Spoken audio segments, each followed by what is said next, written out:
बिस्मिल्लाहिर्रहमानिर्रहीम। ये 11 दिन का वजीफा है। पढ़ने का तरीका ये है कि मरीज का बायां हाथ अपने दाएं हाथ में पकड़ लीजिए और वजीफे के आखिर तक हाथ पकड़े रखिए, और जब वजीफा मुकम्मल हो जाए तो मरीज के चारों तरफ फूंके मारिए। दुआएं जज्ब दिल से कीजिए। दोनों हाथों पर दम करके मरीज के पूरे बदन पर हाथ फेर कर हाथों पर पैरों के अंगूठों से बीमारी को निकालने का ख्याल रख दिल में रखिए। अल्लाह शिफाए कामला अता फरमाएंगे। बिस्मिल्लाहिर्रहमानिर्रहीम पढ़कर 11 मरतबा दुरूद इब्राहिमी बिस्मिल्लाह पूरी पढ़नी है।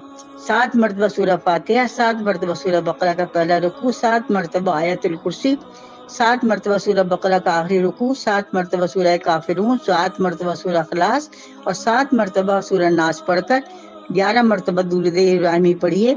एहतियात ये है कि हर मरतबा आपको बिस्मिल्लाहिर्रहमानिर्रहीम पढ़नी है हर आयत के साथ।